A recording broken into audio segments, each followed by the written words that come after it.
years before anyone called it the empty room. Room 312 belonged to a man named Daniel Mercer. He was 82. No family, no visitors. He rarely spoke during the day, but at night he never stopped. The staff used to say he was harmless, confused, fragile, mostly quiet, until 12:17 a.m. 2. The first call. The first recorded incident happened on a Tuesday night. At exactly 12:17 a.m., Daniel pulled the call light. When the nurse entered, he was sitting upright in his bed, staring past her. "There's a man in the corner," he said. The nurse checked. Nothing. She reassured him, adjusted his blanket, and left. 3 minutes later, the call light rang again. "He didn't leave," Daniel whispered. 3. Every night after. The pattern started immediately. 12:17 a.m. Call light. Always the same complaint. Always the same corner. Always the same description. "He doesn't blink." At first, the staff responded every time. They searched under the bed, checked the closet, turned on all the lights. Nothing. But Daniel's eyes never left that corner, not even when they spoke to him. 4. The change. After 2 weeks, something shifted. Daniel stopped sleeping in his bed.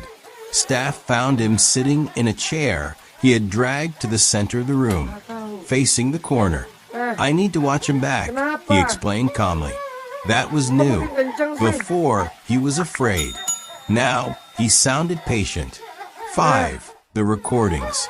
Back then, the rooms had basic audio monitors for high-risk patients.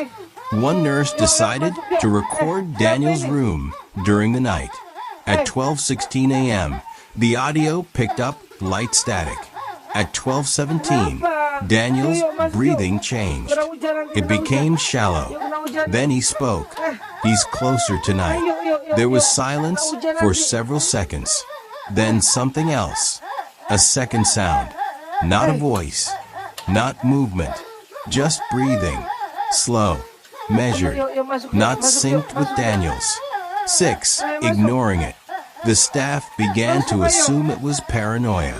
Dementia can create vivid hallucinations. That's what they told themselves.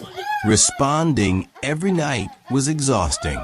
So one evening, when the call light went off at 12:17, they didn't rush. They waited 5 minutes, then 10. The light stayed on.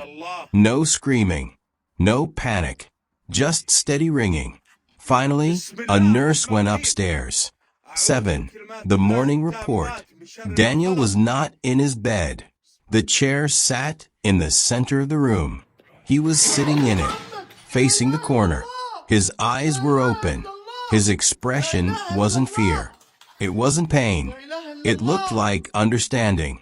The call light cord was wrapped tightly around his wrist, as if he'd been holding it. The corner of the room looked darker than the rest. Not stained, not damaged, just darker. Maintenance later said it was lighting variance. 8. Aftermath. Room 312 was emptied within a week. The bed removed. The equipment relocated. The audio monitor disconnected. Official cause of death, heart failure. But some staff quietly noted something else. The floor in the corner had deep impressions in the vinyl. 2 long marks, like something heavy had stood there for a long time.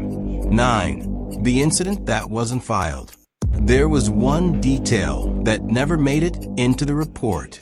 On the final audio recording, after Daniel stopped speaking, the breathing continued for 17 full seconds. Alone. Then a whisper. Low. Clear. Not Daniel's voice. Finally, the file was deleted. The room was sealed. The number 312 was removed from the digital system, but the physical door remained. 10. What remains? Years later, staff still report strange things.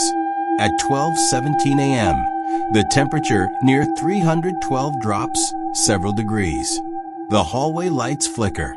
Sometimes the call light activates, even though the wiring has been removed.